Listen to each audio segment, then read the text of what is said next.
Shabbat Shalom, queridos irmãos, mais uma vez. Vamos? Amém. Vamos dar início então ao estudo da Parashá de hoje. Parashá de número 19, Parashá Terumá, que significa oferta. Está em Êxodo 25, do verso 1 até o capítulo 27, verso 19.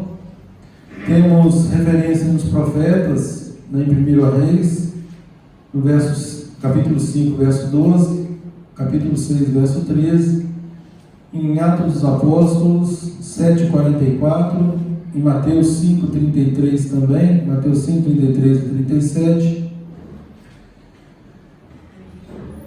Bom, vimos a semana passada na Parashá Mishpatim sobre os estatutos que foram dados ao povo de Israel para que vivessem em sociedade.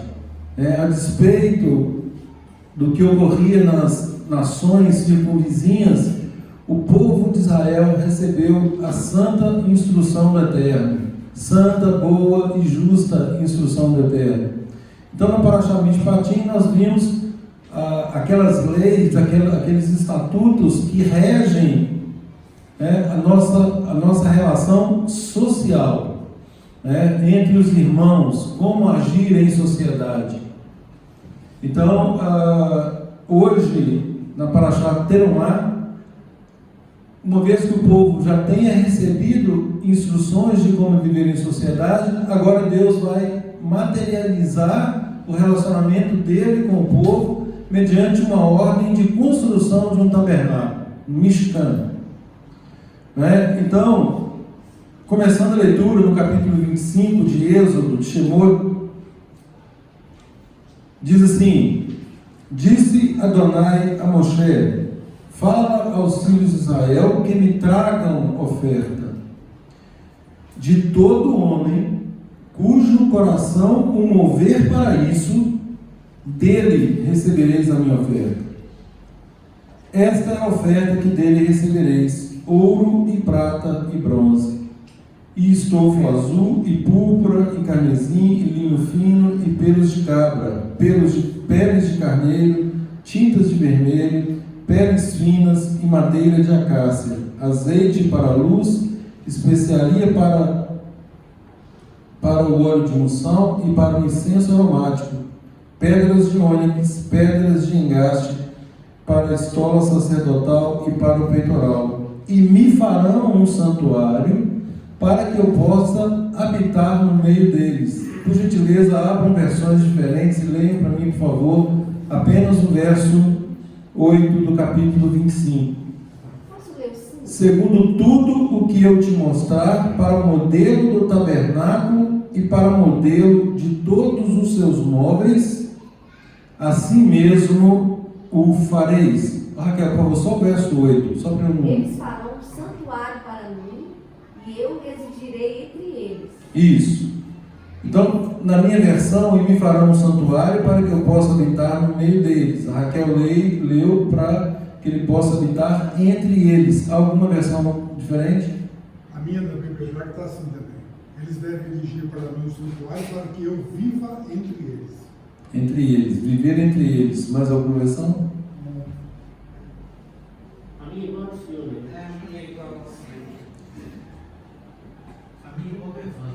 Ok.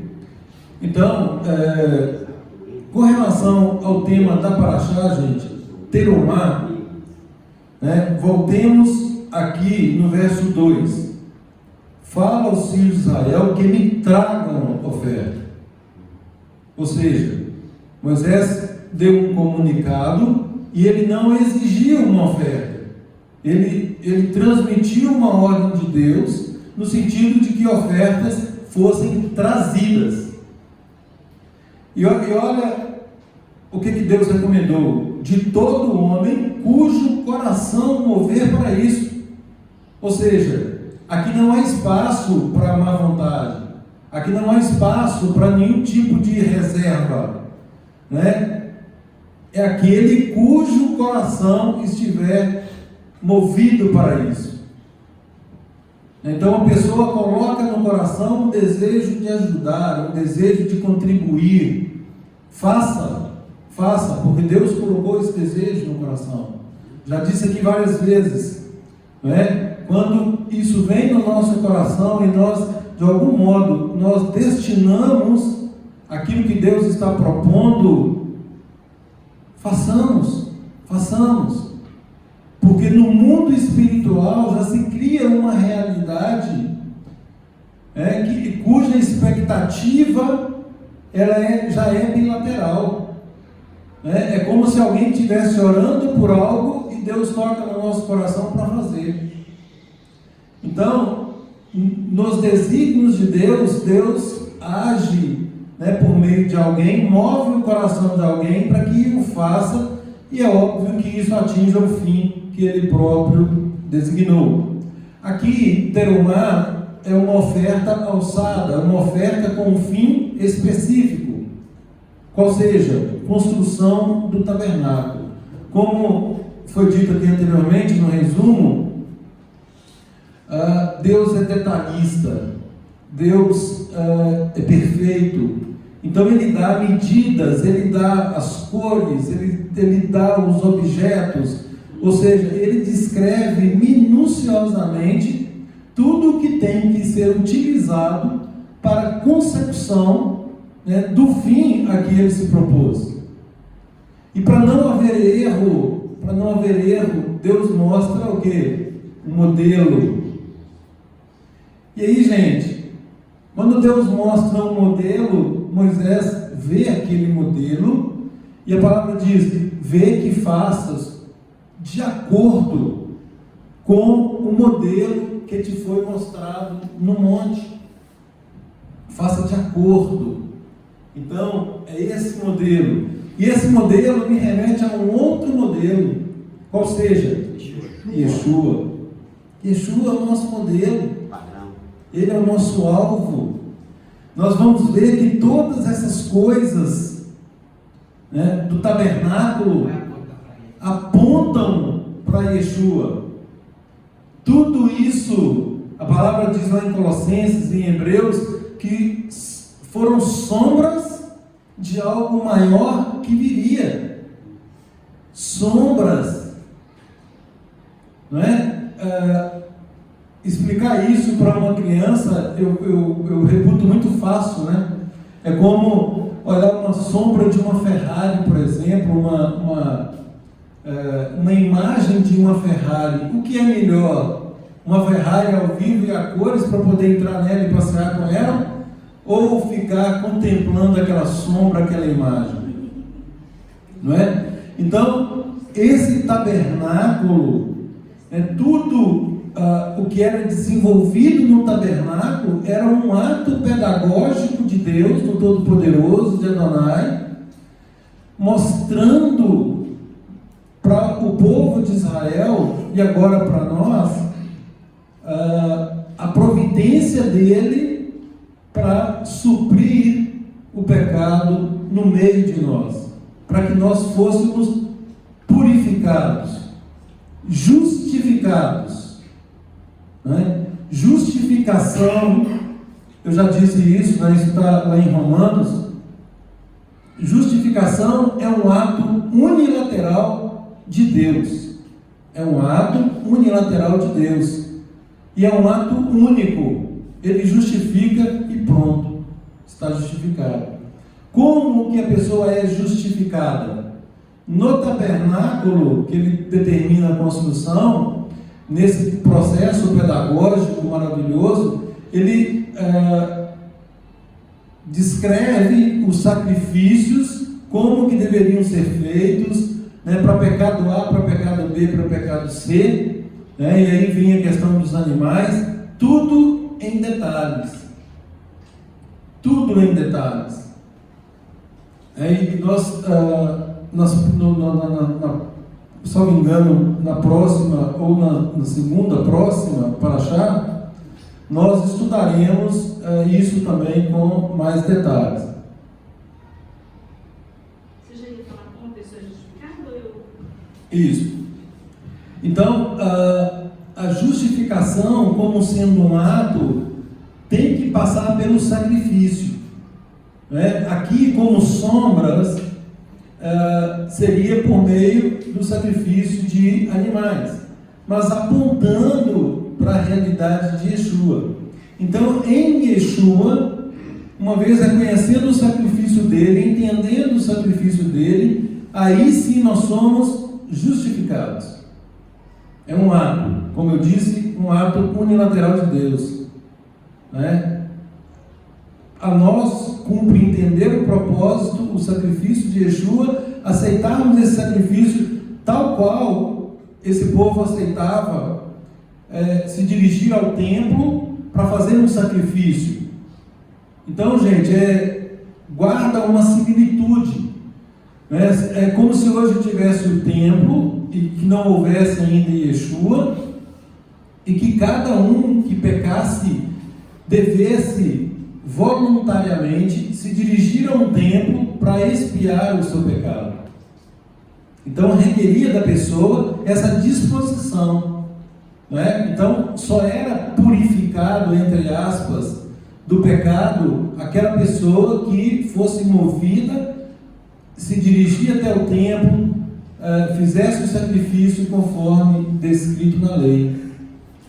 Agora, por meio de Yeshua, uma vez que Yeshua é o sacrifício perfeito, nós leremos isso aqui daqui a pouco lá em Hebreus, ele como sacrifício perfeito e tendo se apresentado uma única vez, reconhecendo isso, nos colocando no lugar dele, para compreendermos que eu é que deveria morrer, cada um de nós é que deveria morrer pelo próprio pecado, não é? Mas ele, pelo amor que ele teve pela humanidade, ele se interpõe entre nós e Deus e diz para Deus: Tetelestai, está pago, está consumado, está pago. A fatura, gente, a dívida que nós tínhamos está paga por ele, por meio do sacrifício dele, do sacrifício no madeiro. Então, assim, quando nós entendemos isso, nos colocamos no lugar, ou seja, né, o sacrifício de animais, que era o objetivo do Mishkan, apontando para Yeshua, né, esse derramamento de sangue, na verdade, seria do nosso sangue. E aí Deus, como um Pai maravilhoso, né, e ensinando isso para o povo ao longo de tantos anos e até milênio, ele pedagogicamente mostra como será o sacrifício daquele que viria para destruir Satanás, Hassatã, não é? E pisar na cabeça dele, para ao fim e ao cabo destruir a própria morte, né? Porque o salário do pecado é a morte. Então, nesse plano maravilhoso, então, hoje não tem mais tabernáculo, não tem mais Mishkan, não é? Mas nós temos um que se sobrepõe a tudo isso, que é Yeshua. Então, por meio dele, reconhecendo o sacrifício dele, somos justificados. Então, para que eu não morra, para que eu não venha morrer, e aí esse morrer eu estou dizendo agora como morte eterna, para que nós não morramos eternamente, requer de nós a aceitação do sacrifício do Mashiach, do Filho de Deus, do unigênito de Deus, do primogênito de Deus. Uma vez justificados, compreendendo todo esse processo, nós começamos um outro processo, qual seja o da santificação. A partir de então, aqui o que acontecia? A pessoa ia, fazia o sacrifício, obtinha o perdão lá em Yom Kippur, então havia purificação, todos aqueles pecados eram perdoados e começava um novo ciclo.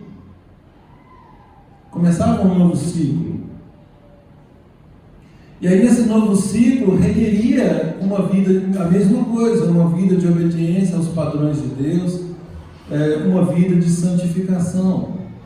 Hoje, por meio de Yeshua, nós passamos por esse processo de santificação. E aí na santificação, gente, é que tem gradação. Na santificação, pode-se falar que tem alguém que está num processo de santificação mais adiantado que outro, né? Uma pessoa que se converte hoje, que faz techuvá hoje, né? Obviamente ela está um pouco atrás daquele que já está no caminho há mais tempo, né? E assim, pelo próprio decurso de tempo e atendimento desse decurso, né? Também tem os casos que Paulo fala que a pessoa não atende ao tempo decorrido. Então o critério de tempo ele não é exclusivo, ele não é um requisito absoluto, né? Porque sabemos que tem pessoas que dizem que fez techuvá há 10 anos, 20 anos, mas que não apresenta frutos dessa techuvá, dessa conversão, né? Então não atender ao tempo decorrido é um agravamento para o próprio processo, é uma prejudicial para o próprio processo de santificação. Então, como a santificação é um processo, ela ocorre dia após dia, com mudança de comportamento, e conforme nós temos falado aqui, repetindo a palavra de Deus, né, com a apresentação de frutos dignos de arrependimento. É aquilo que Paulo fala, desenvolver a vossa Exatamente. esse processo de santificação, esse desenvolvimento das classes. Exatamente. O desenvolvimento da salvação é exatamente o processo de santificação. E ele diz mais o que? Sem essa santificação, ninguém verá o Senhor. Ninguém verá. Então, isso é para quê? Isso é para evitar a estagnação, né? Porque às vezes a pessoa fala assim, né? É muito comum, né? Eu aceitei, agora eu fiz techuvá, né? Eu reconheço o sacrifício do Mashiach, então agora eu tô bem, né? Não é isso. Agora a palavra diz que você morreu com Yeshua e o quê? Ressuscitou com ele. Então, a partir do momento que você ressuscita com ele, ocorre o fenômeno do novo nascimento. Agora é um novo, você nasceu de novo, nasceu nele. Agora é em Yeshua. E aí sim, por meio do modelo que te foi mostrado, não no monte mais, mas aquele que se fez carne e habitou entre nós, conforme testemunhado pela palavra, não é? É esse modelo que nós estamos seguindo agora. E esse desenvolver a salvação, na prática, é alinhar a vida com a palavra de Deus. Toda a vida com a palavra de Deus, sem dúvida nenhuma. Não é? Toda a vida agora ela passa por um processo. Gente, é uma verdadeira revolução social. O que a palavra nos propõe é uma revolução social, no sentido de adequação, no sentido de alinharmos, no sentido de jungirmos, de cingirmos, ou seja, grudemos nessas instruções de tal modo que o Ruach HaKodesh possa efetivamente habitar em nós, no nosso meio. É isso que fala essa paraxá de hoje, essa porção de hoje. Tudo isso para que Deus construa esse tabernáculo para que eu possa habitar no meio deles, entre eles, neles. Compreender essa nuance, gente, compreender esse soro é fundamental para o desenvolvimento da nossa salvação. Nós não podemos permitir estar na fila dos perplexos. Nós não podemos, gente. Né? A filha dos perplexos é aquela filha que se engana a si mesmo. Né? São daqueles que estão no meio, pensam que estão seguindo, mas conforme o Eugênio colocou muito bem aqui hoje, são atores da fé. Né? E Deus, gente, pela palavra, não terá misericórdia dos atores da fé. De Deus não se zomba, Deus não se deixa escarnecer. E Deus conhece as profundezas da nossa mente e do nosso coração. Ele sabe exatamente do que somos capazes.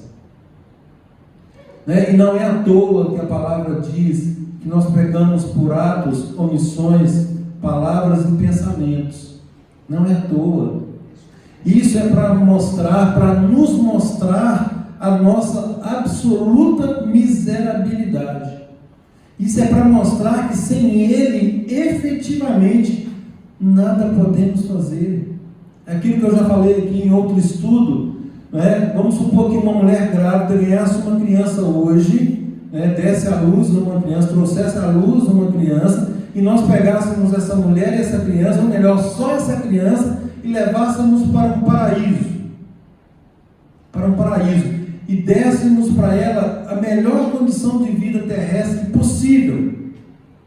Nós podemos afirmar que essa criança jamais, e livrasse essa criança de todas as interferências externas, e deixasse ela ali para ela viver com uma certa qualidade de vida, nós poderíamos afirmar que essa criança jamais cometeria algum pecado? Sim ou não? Não poderíamos. E por que não? É isso, gente. É isso que nós precisamos compreender. A Yetzer-Hará nós herdamos essa Yetzer-Hará, que é a inclinação para o mal, no nosso gene. Está na nossa formação. Foi feito um mapeamento do nosso DNA. Exatamente. Essa invasão de hacker que aconteceu lá no Éden, ela se perpetua em cada um de nós. Agora, cuidado. Essa inclinação para o mal, ela precisa ser vencida. Ela não pode, a despeito de nós a termos, de nós a possuirmos, ela não pode ser utilizada como desculpa, como justificativa para uma vil maneira de viver. Por quê? Porque nós somos, conforme a palavra diz, gente, olha que delícia, nós somos resgatados do nosso fútil procedimento. Nós fomos tirados dessa podridão das trevas e trazidos para a maravilhosa luz em Yeshua. Yeshua vem e nos mostra agora a beleza da santidade do Pai e nos propõe esse tipo de vida. E aí agora, respondendo a uma colocação da Raquel, por que as pessoas, quando falam em Yeshua, umas tremem, e aliás a palavra diz que os demônios tremem diante do nome dele, mas por que as pessoas rechaçam, por que as pessoas evitam, por que as pessoas querem passar a largo quando se fala em Yeshua? Ou muitos deles falam em Yeshua sem a percepção ou sem a permissão de que ele efetivamente implante em nós o reino do Pai. Não é? Por que isso acontece? Sabem por quê, queridos? Porque Yeshua vem e fala assim, olha, esse tabernáculo, né, que foi criado, cujo modelo foi mostrado para Moisés, era só uma figura, né, primeiro daquele que se encontra no céu, e muito mais, agora nós somos esse tabernáculo, nós somos esse santuário. É aí que Deus propõe a morar em nós.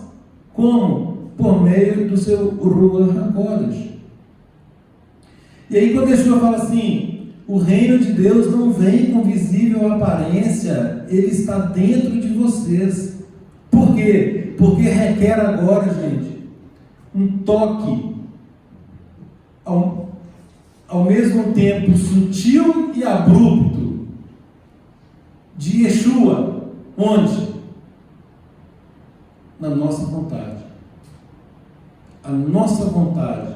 A nossa vontade tem que ser quebrada. A nossa vontade tem que ser esmagada. A nossa vontade, entre o que a Raquel leu o texto hoje, aquele que não nega a si mesmo, aquele que não toma o seu madeiro, o sacrifício, aquele que não segue Yeshua, não pode ser discípulo dele. Isso, quando nós paramos, gente, para pensar no que aconteceu lá no Éden, quando nós paramos para pensar, nós vemos o quê? Que a vida inteira, né, está se propondo uma mudança apenas externa. Apenas externa. É aquilo que eu falei. A Torá, santa, justa e boa, ela tem duas formas de ser obedecida. Ela tem uma forma externa e ela tem uma forma interna. A forma externa equivale à primeira aliança, né? É que está em Hebreus 8, né? E aí vem, aliás, que Hebreus 8 agora remete a ela e diz da necessidade de uma segunda aliança. Por quê? Porque agora o cumprimento a essa santa, justa e boa lei de Deus, ela parte agora de dentro para fora e não de fora para dentro. E para que efetivamente ela seja escrita conforme Deus propõe em Jeremias 31, 31 e 33, eis que vem dias, diz o Senhor, que farei uma nova aliança com a casa de Israel, com a casa de Judá, não conforme a aliança que fiz com seus pais, quando os tirei da terra do Egito, mas agora eu quero e vou escrever essa lei na mente dos meus filhos, no coração dos meus filhos, para que eles possam me obedecer. E aí, gente, a beleza de Ezequiel 36, 26, que diz que o Ruach HaKodesh, o Espírito do Santo, o Espírito de Deus, nos habilitará. Alguém abre por gentileza esse texto, Ezequiel 36, 26, leia por favor. Nos habilitará a obedecer a Deus conforme o propósito dele. E para que isso aconteça, gente, só por meio desse toque sutil e ao mesmo tempo abrupto de Yeshua. E ele é abrupto por conta da resistência que nós criamos. É bom dizer. Pode ler? Só um minuto. Ele é abrupto porque mexe com o que nós temos como um elemento de justificativa da Yetzirah. É aquilo que eu falei. Trata-se o problema de fora para dentro e não de dentro para fora. Não trata a raiz do problema. Qual é a raiz do problema? Nossa rebelião contra Deus. É isso. A raiz do problema é a nossa rebelião, é a nossa independência. É o nosso querer agir conforme a nossa própria vontade. Né? Gente, quantas e quantas vezes, né, nós, e é óbvio que eu me incluo nisso, nós literalmente, perdoe a expressão, quebramos a cara por não obedecermos a princípios elementares da Santa Palavra de Deus. Né? Nós fazemos aquilo ao nosso modo, ao nosso albedrio, de acordo com a nossa vontade, sem consultar a vontade de Deus, e muitas vezes achando que estamos fazendo certo e que Deus está no negócio, que Deus está conosco, que Deus está aprovando. E aí não é outro o resultado dessa independência. E aí quando nós olhamos algo que acontece, nós puxa vida, né? Eu pensei que fosse dar certo. Mas como dá certo se agimos na independência? Pois não. Posso dar um exemplo? Pode. Eu tenho um exemplo muito triste sobre isso. Eu sempre falo assim, eu não gosto de tomar nenhuma decisão fora do conceito do Adilson. Porque eu creio no Deus que habita nele, né? A minha esperança está nessa palavra de Deus que diz que o marido é o cabeça, que o marido vai ter uma palavra de sabedoria para mim. Então, todas as minhas decisões eu gosto de ouvir e de ter a anuência dele. Se eu não tenho, eu já fico com receio de fazer. E houve uma situação na nossa vida, um tempo atrás, que eu quis fazer um determinado negócio para ajudar uma pessoa da família. E ele não foi a favor, ele falou, acho que isso aí vai dar problema assim, assim, assim, mas eu preciso, eu tenho que dar essa alegria para o meu pai, que ele vai gostar de saber que eu estou fazendo isso pelo outro, pá. E ele falou assim, eu não posso também ser contra, quer fazer, fica à vontade. Gente, eu colho frutos amargos até hoje. Eu falei, por que eu não fui submissa ao meu marido, ao conselho? Então, assim, é uma coisa com o Adilson, não, é com a palavra, que confere sabedoria aos nossos líderes, aqueles que estão sobre nós. Né? Então, quando a gente vai se submeter a um líder, né, seja o marido, seja o pai, seja a mãe, seja um líder espiritual, a gente está confiando na palavra de Deus, não é naquela pessoa que está ali, é na palavra de Deus, que diz que vai nos abençoar se nós ouvirmos os conselhos, se nós nos sujeitarmos às autoridades. Né? Eu colho frutos amargos até hoje, gente, infelizmente. E é isso, gente. Não dá para... Na palavra de Deus não há espaço para interpretação humanista. Não há espaço. Não é? Deus conhece o coração da humanidade, vamos dizer assim. Deus conhece o coração de todos. Não há esse espaço. É aquilo que eu sempre digo, né? Nós devemos entender isso como toda a instrução de Deus, como um cuidado de um pai amoroso, que só quer o nosso bem.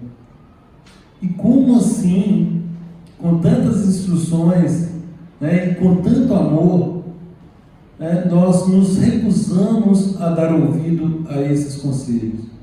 Como assim? E o que é pior, queremos, ainda agindo contra essas instruções, queremos colher frutos bons. Então, assim, é um paradoxo. E é esse paradoxo que Paulo aponta, né? Ele vê ali as duas naturezas, né? Uma se contrapondo à outra. E para isso, gente, não há outra providência senão realinharmos, né? Aquilo que a palavra diz: vê onde caíste, retorne e realinhe. Não é? De novo o texto de João: filhinhos, essas coisas eu escrevo para que não pequeis. Tudo está escrito para que não pequemos, para que não transgridamos a palavra de Deus. Né? Mas, eventualmente, isso acontecendo, nós temos uma válvula de escape. Não é? Obviamente, acidental, não pode ser proposital. Porque a partir do momento que nós praticamos algo proposital, nós invalidamos a esse sacrifício, a essa sombra que nos foi mostrada aqui, nós estamos invalidando a obra magnífica de Yeshua por nós. E aí aquele brado que ele deu, no sentido de que está consumado, de que está pago, tetelestai, não é? Passa a não ter mais valor. Não é? E a palavra diz o quê? Se nós invalidamos, gente, nós estamos crucificando de novo o próprio Filho de Deus. Ou seja, nós não somos mais dignos de rogar a Deus por esse sacrifício que nós estamos, ao mesmo tempo, desprezando. Então, assim, é uma vida de responsabilidade, é uma vida de confiança em Deus, e que requer de nós essa responsabilidade de agirmos conforme o padrão que ele estabeleceu. Essa é a Torá de Yeshua. Exatamente, essa é a Torá de Yeshua. A Torá de Yeshua, gente, não é outra Torá. essa mesma Torá, agora totalmente livre de acréscimos humanos, de tradições humanas, que impuseram um grande peso para os servos de Deus, para os filhos de Deus.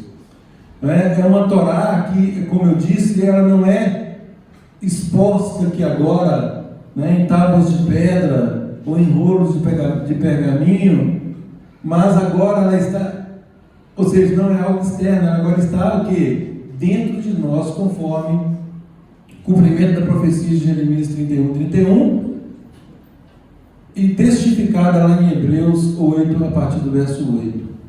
Então, essa é a lei, essa é a aliança que eu renovarei com o meu povo. Na sua mente e no seu coração, eu inscreverei essas minhas leis. Boa, santa e justa. Boa, santa e justa lei. Boa, santa e justa instrução da terra.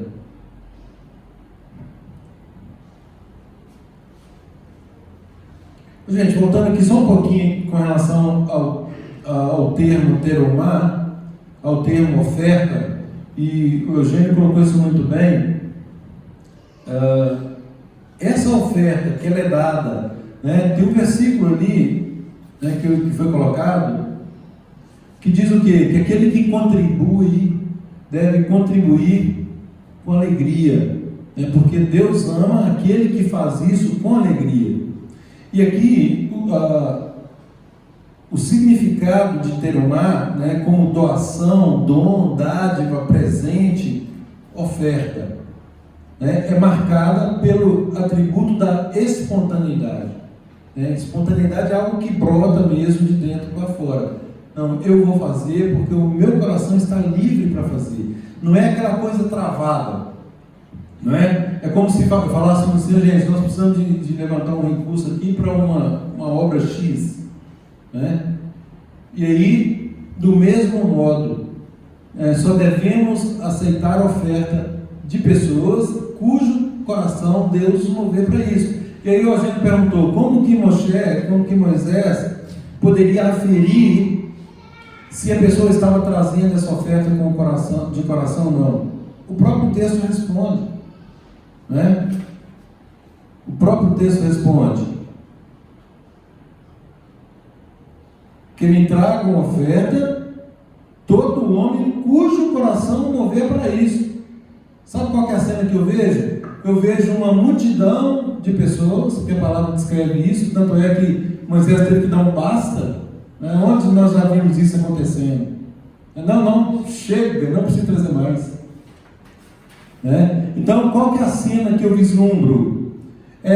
São pessoas vindo afoitas, alegres, felizes, porque estavam imbuídos desse propósito. Então, pessoas que estavam ali quase que, entre aspas, brigando para doar. Não, me permita ter essa honra, me permita contribuir para a obra de Deus. Por favor, eu não quero ficar de fora. Ou seja, pessoas que compreendem o propósito e têm um desprendimento no coração para fazer tal coisa. Então, as pessoas elas foram movidas para isso. Não precisava de aferir se entrar no subjetivo para saber se a pessoa estava fazendo de coração, não. Basta, só essa expressão já justifica.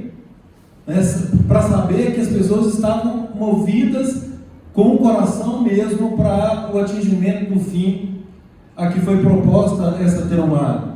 Basta, já chega, já temos o suficiente. Olha para vocês verem o que é algo de coração, conforme diz, eu tenho que chegar um pouquinho mais perto. Cada um contribua segundo o propósito no seu coração, não com tristeza ou por necessidade, porque Deus ama o que dá com alegria. 2 Coríntios, capítulo 9, verso 7. É isso. Não com tristeza. A pessoa não pode contribuir fazendo considerações. Esse tipo de oferta, conforme o Eugênio falou, não agrada a Deus. né? É a oferta desprendida, é a oferta liberal, né? É a oferta, gente, daquela viúva pobre descrita lá em Lucas, né? Que, a despeito de pessoas lançarem altas quantias no gasofilácio, né? Yeshua olha para aquela viúva com 2 moedinhas. Quando ele coloca aquelas 2 moedinhas, ele faz questão de observar: essa viúva doou mais do que todos os outros. E por óbvio, isso incitou os seus discípulos a questionarem: mestre, como assim? Nós estamos vendo aqui as pessoas lançarem altas importâncias. Como que essa mulher contribuiu mais do que os outros?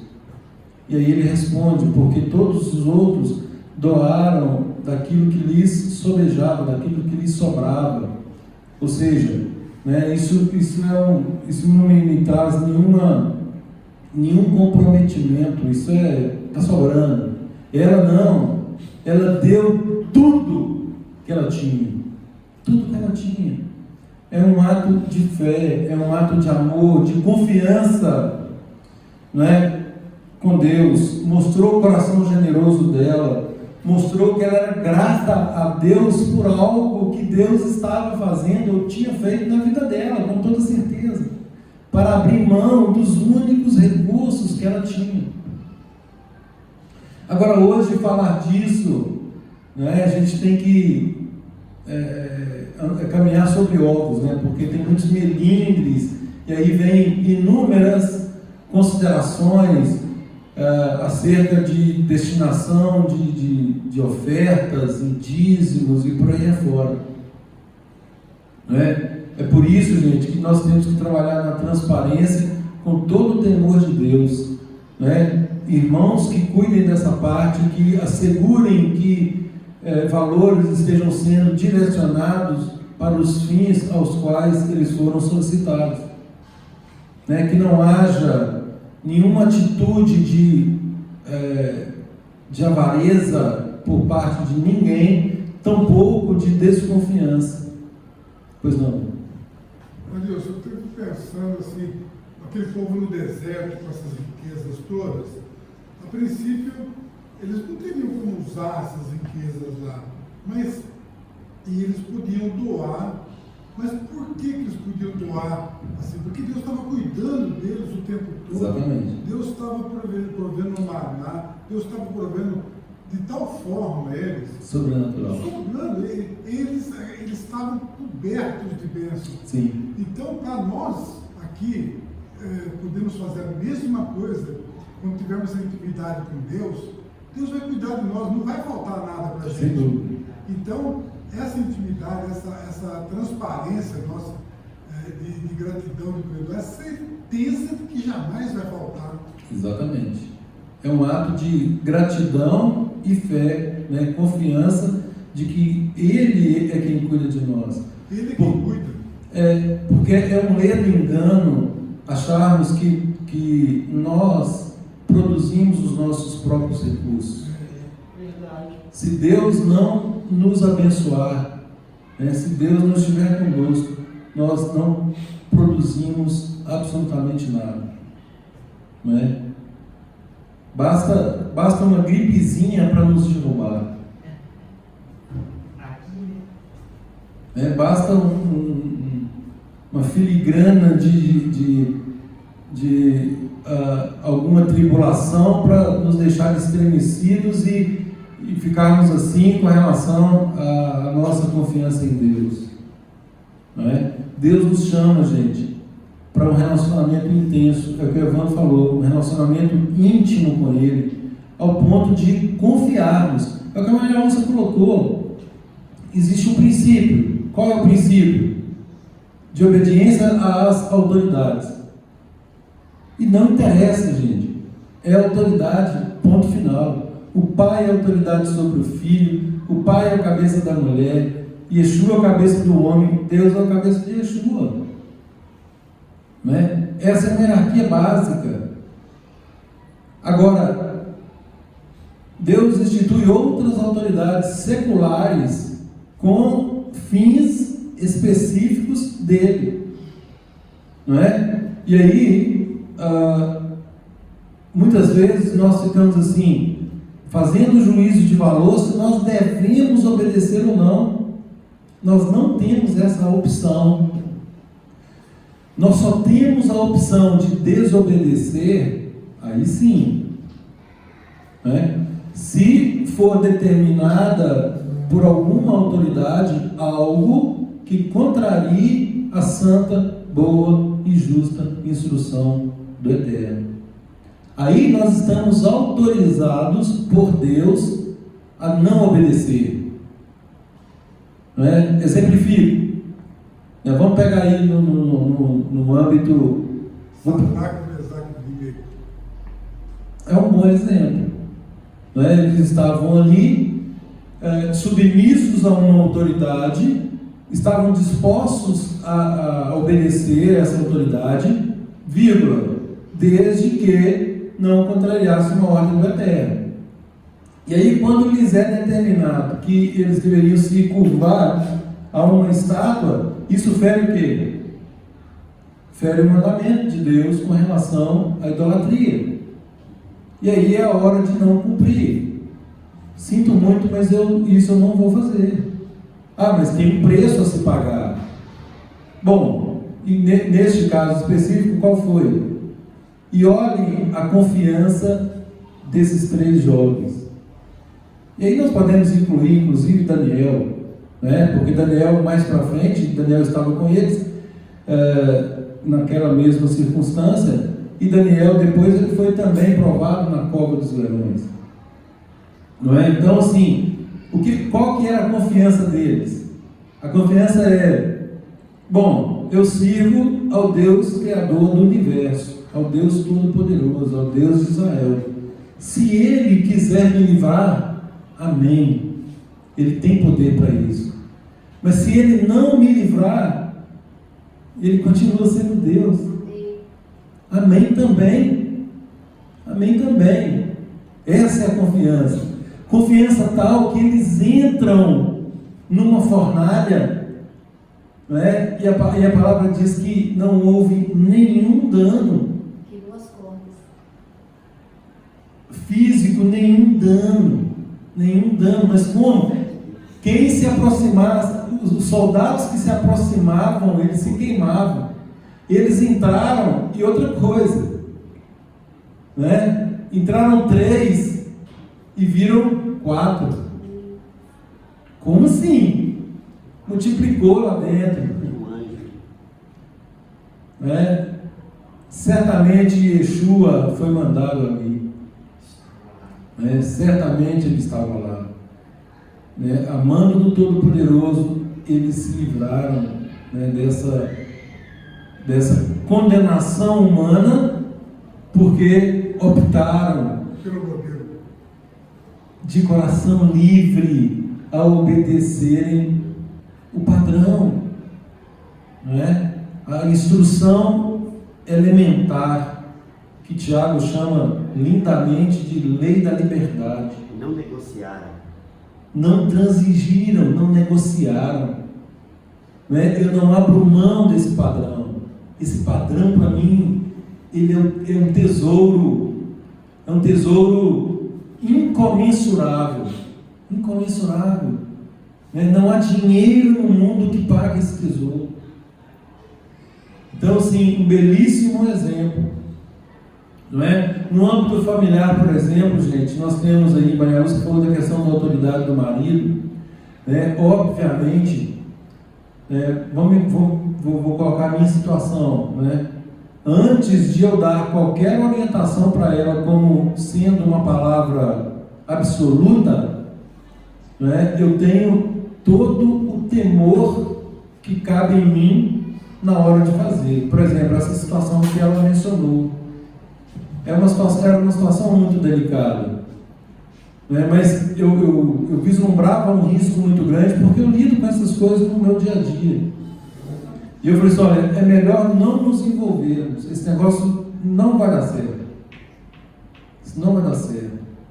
E não deu outra, né? Aí foi exatamente o que ela falou. Falou assim, não, mas, né, minha família, eu tenho que agradar A, eu tenho que agradar B e tal, não sei o que, falou, olha, né, que o tiro não saia pela culatra, né?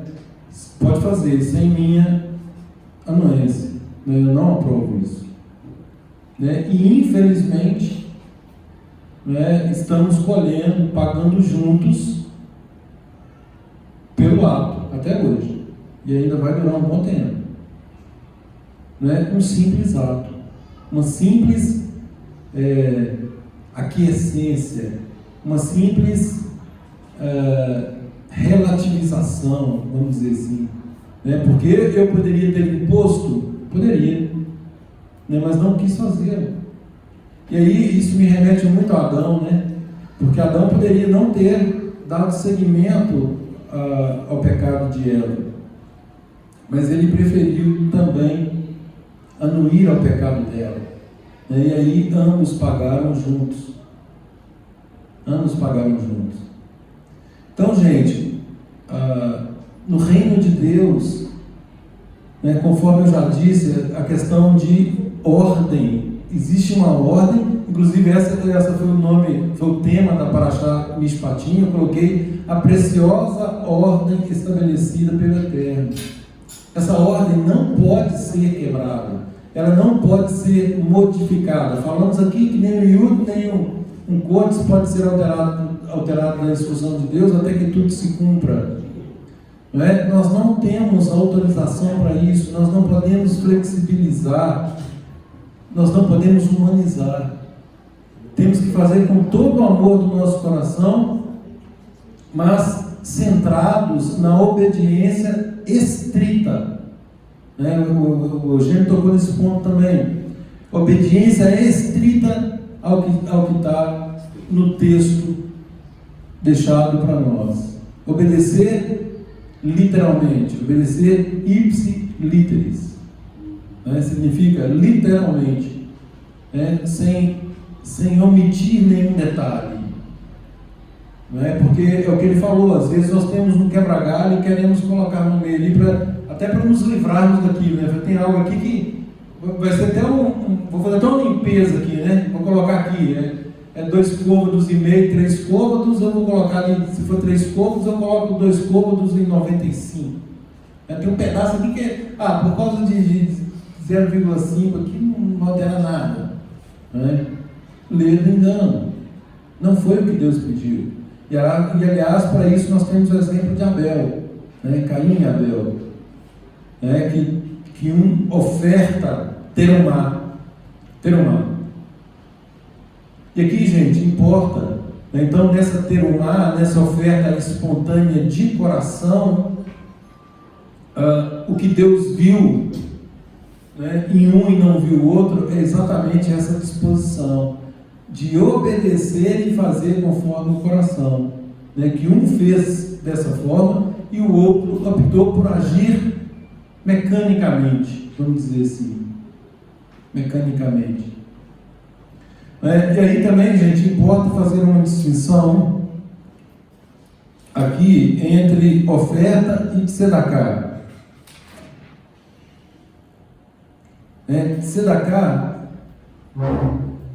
Tzedakah é aquele episódio de fazer para o próximo. Quando nós fazemos para o próximo, é tzedakah. Tá certo? Isso é tzedakah. Para fazer para o próximo, nós não podemos alardear. O que Yeshua coloca, o que a sua mão direita fizer, que a esquerda não saiba, e vice-versa. Então, isso é para quê? Para que não haja duas coisas, né? Para que não haja constrangimento para a pessoa que está recebendo a tzedakah, e também para que a pessoa que está doando, ela não seja vangloriada. Então tem essa dupla finalidade. A oferta não. Essa terumá aqui, ela pode ser exposta. Aliás, deve ser exposta. Né? Não há nenhum problema com a oferta terumá, com essa oferta alçada. Obviamente, isso também não pode ter o condão de elevar alguém, né? Da pessoa se mostrar, porque como foi colocado aqui, né, Deus conhece o coração de cada um e sabe se a pessoa está fazendo para aparecer ou se ela está atendendo corretamente o comando de Deus. Essa oferta, gente, ela tem uma característica de nos apresentar, de nos representar. Não é? Por meio dessa oferta, ela traduz, muitas vezes, o nosso relacionamento com Deus. Né? Esse relacionamento de confiança, como o Evandro pontuou aqui. Né? Sabedores de que se nós fizermos, Deus continuará cuidando de nós. Né? Não pode haver espaço, né? Nesse caso aqui, imaginem a cena, né? Deus pedindo para construir, e se todo mundo começasse a sonegar. A ter o mais proporcional à nossa confiança em Deus. Exatamente. Exatamente. E ela mostra quem nós somos e que tipo de relacionamento que nós temos com Deus. É exatamente isso. Nos representa. Nos representa. Né? Conforme eu li em 2 Coríntios 9:7, cada um contribua segundo o propósito do seu coração, não por tristeza ou por necessidade, porque Adonai ama a qualquer um que doa? Não. Ele ama ao que dá com alegria.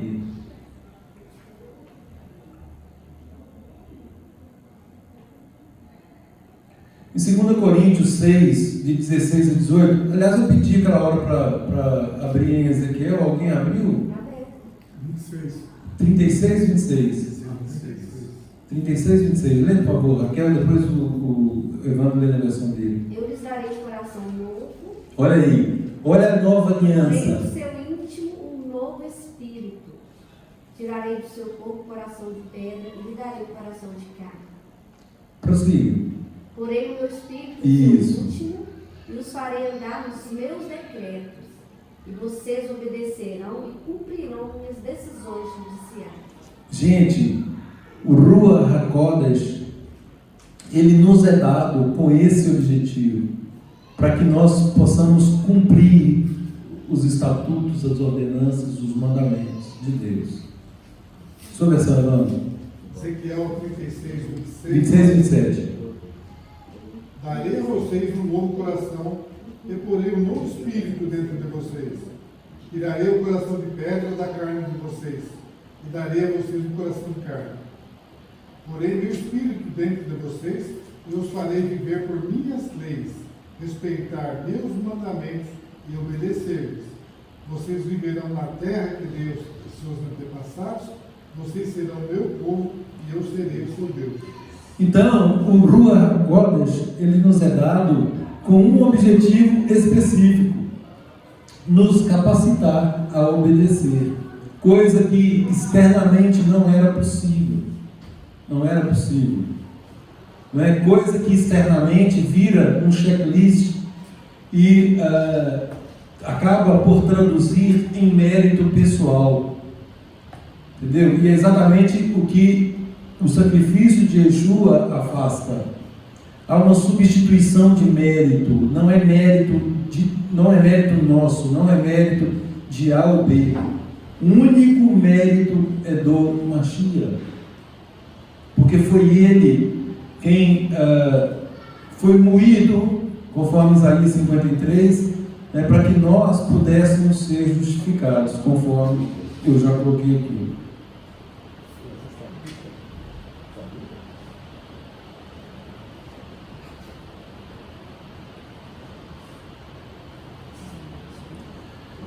Gente, abra por favor em Atos 7:44.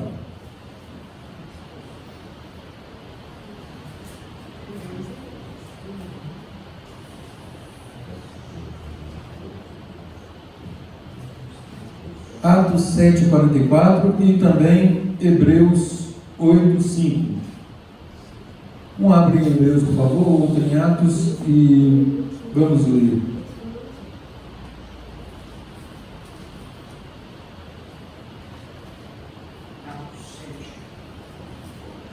Atos 7:44, pode ler, Rodrigo. Nossos pais tinham no deserto a pena do testemunho. Não foi feito segundo a ordem de Deus a Moisés, de acordo com o padrão que ele viu. Mais tarde, nossos pais, que a tinham recebido, levaram sob a liderança de Josué. Josué, quando tomaram a terra das nações que Deus expulsou de diante deles. E tudo permaneceu desse modo até os dias de Davi. Ele usufruiu da graça de Deus e pediu a permissão para providenciar uma habitação para o Deus de Jacó, Salomão, e construíram uma casa. Todavia,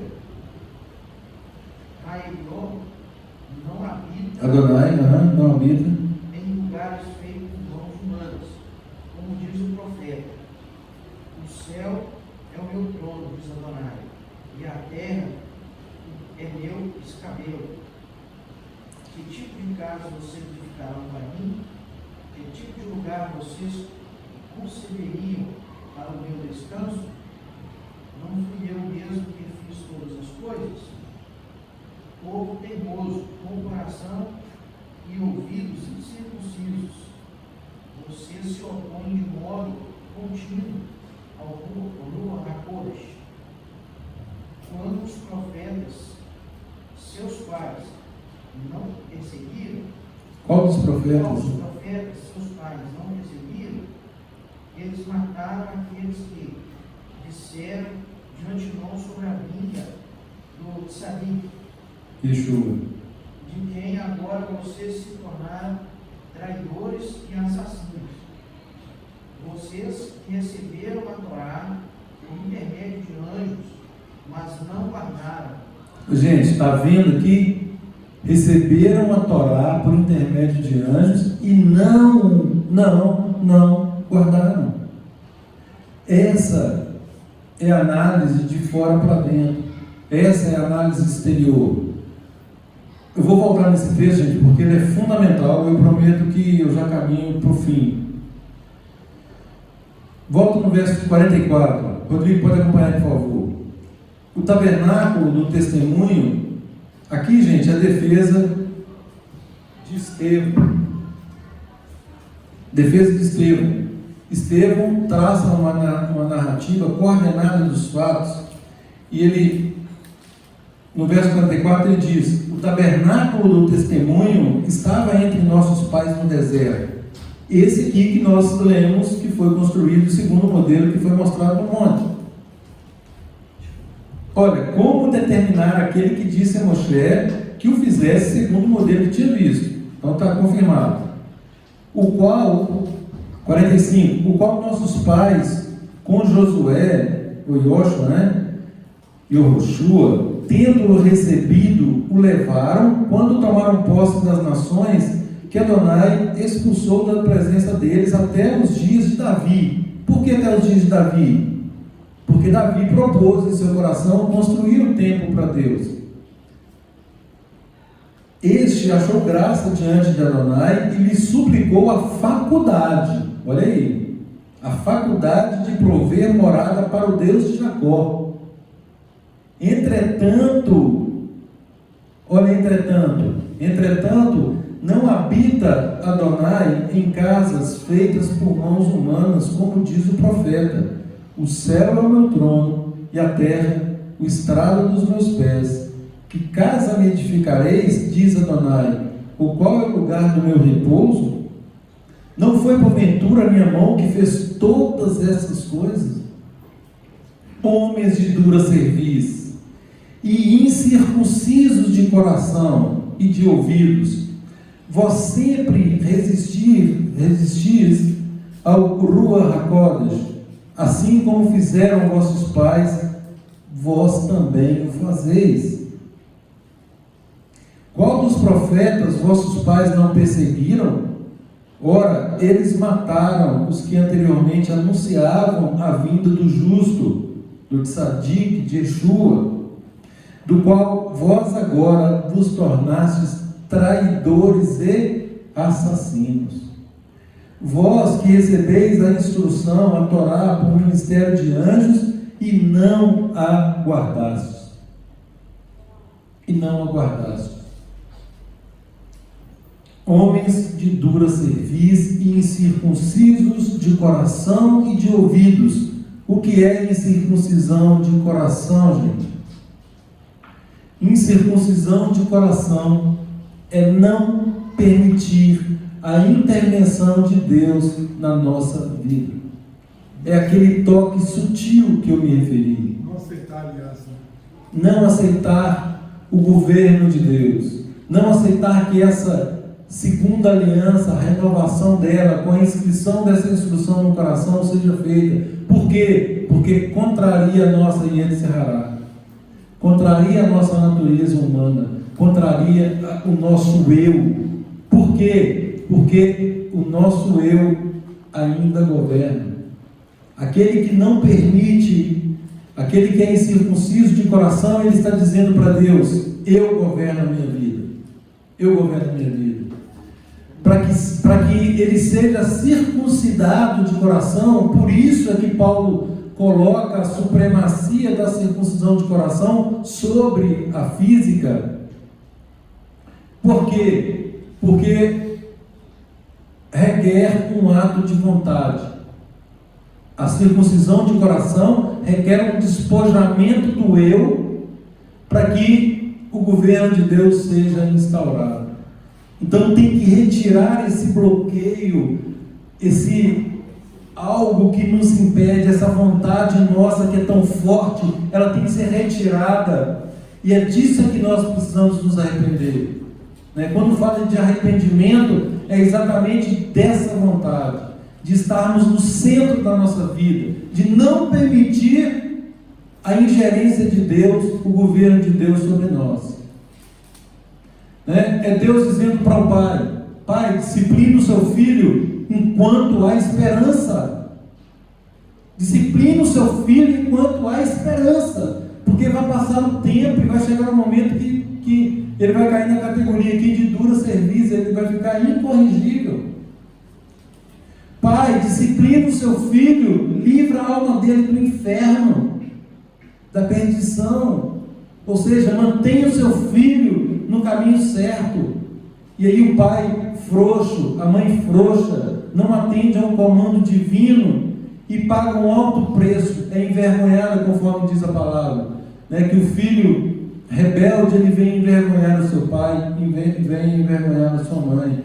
E outra, demonstra o descumprimento, a transgressão do filho em relação ao próprio mandamento de honrar o pai e honrar a mãe. Agora, por inércia, por covardia, por rebelião dos próprios pais, indesculpáveis, serão tidos por indesculpáveis, por não cumprirem a ordem de Deus, receberão no curso da vida o fruto dessa desobediência, assim como todo e qualquer mandamento que for transgredido.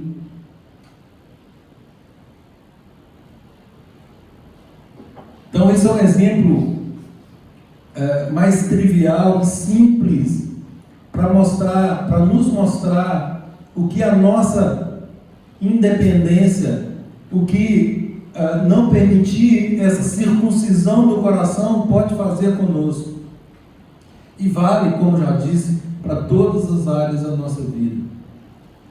Semana passada houve uma situação que basta pegar aquele quadro fático, aquilo que está acontecendo, um determinado evento, você pega aquele evento, coloca ele ao lado da Torá, e o raciocínio é muito simples: não vai dar certo, está contrariando a Torá, está violando N preceitos, não vai dar certo.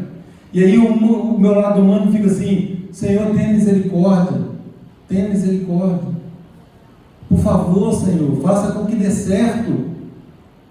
Esse é o meu lado humano. Mas assim, o Espírito de Deus, né, pelo próprio padrão já estabelecido e que Deus não muda por nossa causa, me apresenta a situação, não tem como dar certo. Infelizmente, não tem como dar certo.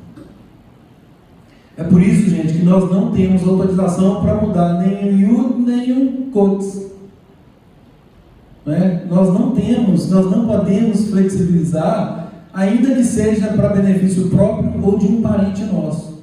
Nós não temos essa autorização.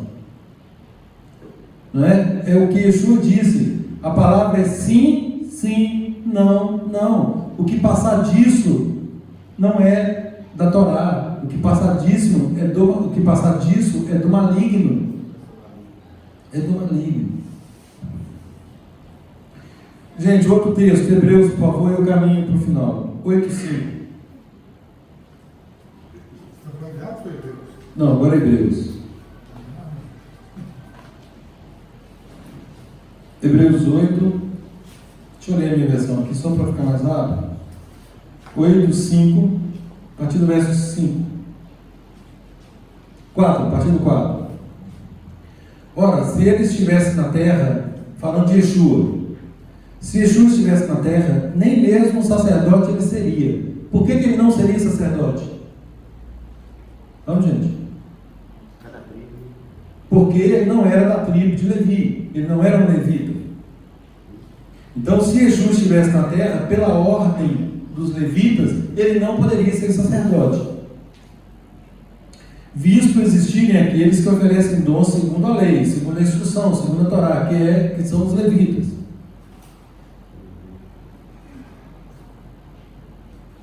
Os quais ministram, olha aí, olha a questão da sombra. Os quais ministram em figura e sombra das coisas celestes, assim como foi Moisés, divinamente instruído, quando estava para construir o tabernáculo, pois diz ele, vê que faça todas as coisas de acordo com o modelo que lhe foi mostrado no monte. Agora, com efeito, Yeshua obteve ministério tanto mais excelente, quanto a ele também, mediador de superior aliança. Olha aí, não se trata, gente, de abolição de uma para criar uma outra que não está prevista na palavra de Deus. Olha, vamos ver qual que é essa aliança. Não é? Então ele é mediador de uma superior aliança, instituída com base em superiores promessas. Olha para você ver a beleza disso. Porque se aquela primeira aliança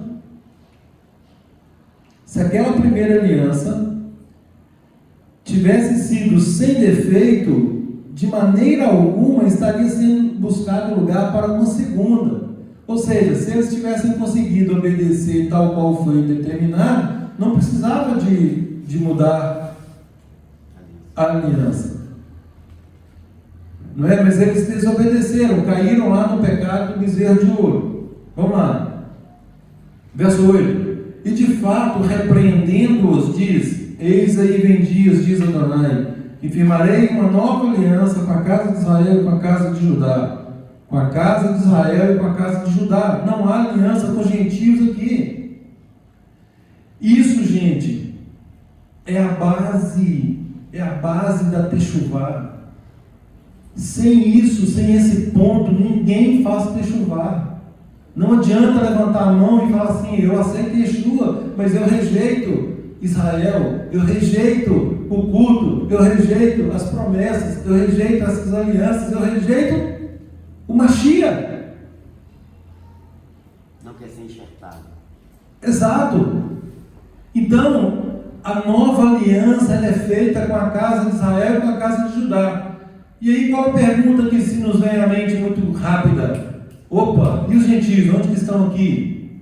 É exatamente isso, os gentios, eles têm que aceitar esse enxerto, né? Conforme diz lá em Romanos 11, a partir do verso 17. Então, o gentio, ele aceita esse enxerto e ele passa o quê? A fazer parte da família israelita. Ele passa a fazer parte dessa família. E como ele faz parte dessa família, agora sim, ele está dentro do pacto, ele está cobertado pelo sacrifício de Yeshua, para que ele seja justificado, e aí ele vai começar agora a obedecer, a lei será escrita no coração dele, ele será circuncidado no coração primeiro, não é? Sem desprezar os demais preceitos da Torá. Mas conforme diz lá em Atos 15, né, primeiramente isso, por quê? Porque eles têm Moisés que é lido a cada sábado nas sinagogas. Né? Então assim, não vamos impor outros ônus, né? Vamos começar por isso. E aí eles vão aprendendo de acordo com as demais instruções. Então, verso 9. Não segundo a aliança que fiz com seus pais no dia em que os tomei pela mão para os conduzir até fora da terra do Egito, pois eles não continuaram na minha aliança, e eu não atentei para eles, diz Adonai. Ou seja, se rebelaram, construíram um bezerro de ouro, transgrediram um mandamento, um mandamento, ignorando a deidade do Deus único de Israel, fazendo para eles um outro Deus. E aí no verso 10, porque esta é a aliança que firmarei com a casa de Israel. Ou seja, gentio, você está contido na casa de Israel? Se sim, você está dentro, se não, você está fora. Porque esta aliança que firmarei com a casa de Israel depois daqueles dias, diz Adonai, na sua mente imprimirei as minhas leis, também sobre o seu coração as escreverei. Eu serei o seu Deus e eles serão o meu povo. E não ensinará jamais cada um ao seu próximo, nem cada um ao seu irmão, dizendo, conhece Adonai, porque todos me conhecerão, desde o menor deles até o maior. Pois para com as suas iniquidades usarei de misericórdia, e dos seus pecados jamais me lembrarei. Vou prosseguir aqui. Quando ele diz nova, torna antiquada a primeira. Ora, aquilo que se torna antiquado e envelhecido está prestes a desaparecer. Olhem aqui o equívoco desse texto com relação aos antinomistas. Vejamos o que está tratando esse texto. Capítulo 9, verso 1. Ora, a primeira aliança tinha preceitos de serviço sagrado e o seu santuário terrestre. Ter um mapa para a construção desse santuário terrestre. Com efeito, foi preparado o tabernáculo, cuja parte anterior estava o candeeiro, a mesa, exposição dos pães, que se chama o santo lugar. Por trás do segundo véu se encontrava o tabernáculo, que se chama o Santo dos Santos, ao qual pertencia um altar de ouro para o incenso e a arca da aliança totalmente coberta de ouro, na qual estava uma urna de ouro contendo o maná, a vara de Arão que floresceu e as tábuas da aliança. E sobre ela os querubins de glória, que com sua sombra cobriam o propiciatório. Dessas coisas, todavia, não falaremos agora de forma detalhada. Ora, depois de tudo isso, assim preparado, continuamente entram no primeiro tabernáculo os sacerdotes para realizar os serviços sagrados. Aqui está descrevendo a continuidade dos sacrifícios.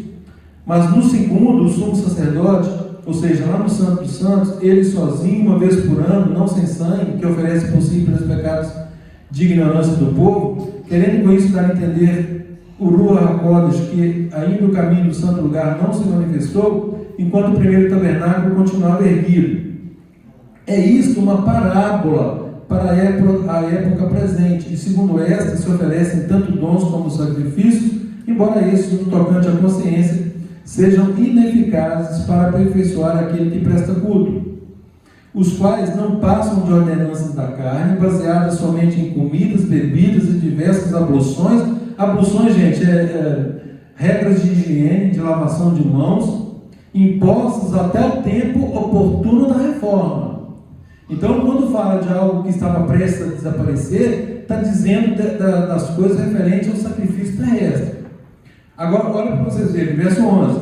Quando, porém, veio Yeshua, como sumo sacerdote dos bens já realizados, mediante o maior e mais perfeito tabernáculo, não feito por mãos humanas, quer dizer, não desta criação, não por meio de sangue de bodes e bezerros, mas pelo seu próprio sangue, entrou no Santo dos Santos, uma vez por todas, obtendo eterna redenção. Portanto, o sangue de bodes e touros e a cinza de uma novilha aspergidos sobre os contaminados, os santificam quanto à purificação da carne, muito mais o sangue de Yeshua, que pelo Espírito Eterno, olha o Ruach HaKodesh, a si mesmo se ofereceu oferta, gente. A si mesmo se ofereceu terumá. A si mesmo se ofereceu. Sem mácula ao Eterno, Adonai. Purificará a nossa consciência de obras mortas para servirmos ao Deus vivo. Por isso é que Ele é o mediador da nova aliança, a fim de que, intervindo a morte para a remissão das transgressões que havia sobre a primeira, ou seja, isso que estava prestes a desaparecer, o sacerdócio levítico com relação ao sacrifício de animais. Então, agora a morte para a remissão das transgressões que havia sobre a primeira aliança, recebam a promessa da eterna herança aqueles que têm sido chamados. Então, é aquilo que eu falei, é aquilo que Yeshua fala: as ovelhas dele ouvirão a sua voz, aquele que o Pai enviar, de modo algum ele lançará fora. Então, esses são os chamados, os que têm sido chamados agora para integrarem a nova aliança. Porque onde há testamento é necessário que intervenha a morte do testador, falando de Yeshua, pois um testamento só é confirmado no caso de mortos, visto que de maneira nenhuma tem força de lei enquanto vive o testador. Pelo que nem a primeira aliança foi sancionada sem sangue. Nós lemos na semana passada que Moisés, ele aspergia o sangue, sobre o povo para afirmar essa aliança que foi recebida, a Torá, a primeira aliança. Então, nem a primeira aliança foi sancionada sem sangue, porque havendo Moisés proclamado todos os mandamentos segundo a lei, e a todo o povo, tomou sangue de bezerros e bodes com água e lã de tinta escarlate, e sopro e aspergiu, não só sobre o próprio livro, como também sobre todo o povo, dizendo: este é o sangue da aliança, a qual Deus prescreveu para vós outros. Igualmente também aspergiu com sangue o tabernáculo e todos os utensílios de serviço sagrado. Com efeito, quase todas as coisas, segundo a lei, se purificam com sangue, e sem derramamento de sangue não há remissão de pecados.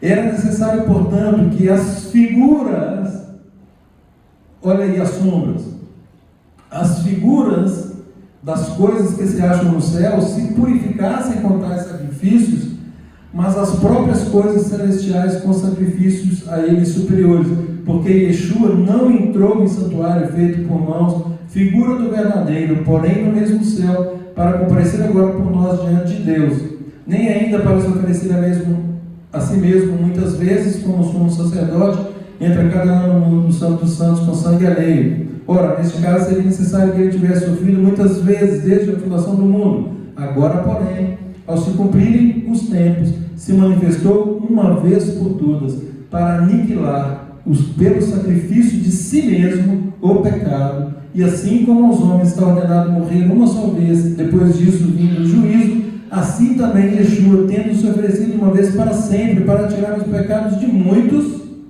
aparecerá a segunda vez, sem pecado, aos que o aguardam para a salvação. Então, gente, essa é a segunda aliança.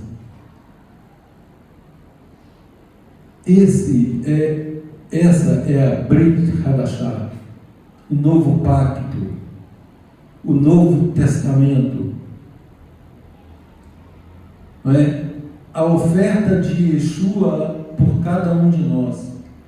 Ele sim quer instaurar o reino de Deus na nossa vida, na vida de cada um aqui.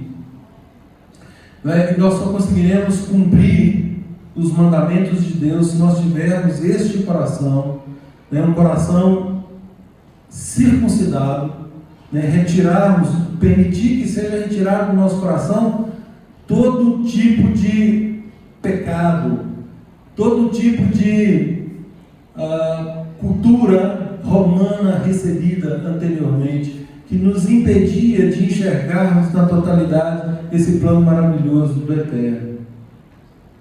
Né? E só aí, depois de feitas todas essas coisas, teremos condições de chegarmos diante do Eterno com o coração e a consciência absolutamente limpos, para que possamos oferecer, né, terumar, ofertar, né, de acordo com o padrão que Deus estabeleceu para cada um de nós. Amém? Que o Senhor tenha misericórdia de nós e nos capacite, né, conforme descrito aqui na nova aliança, na Brit Hadashah, nos capacite com o seu Ruach HaKodesh, né, para que possamos obedecer essa santa, boa e justa instrução dele, né, em todos os caminhos por onde passarmos. Shalom a todos.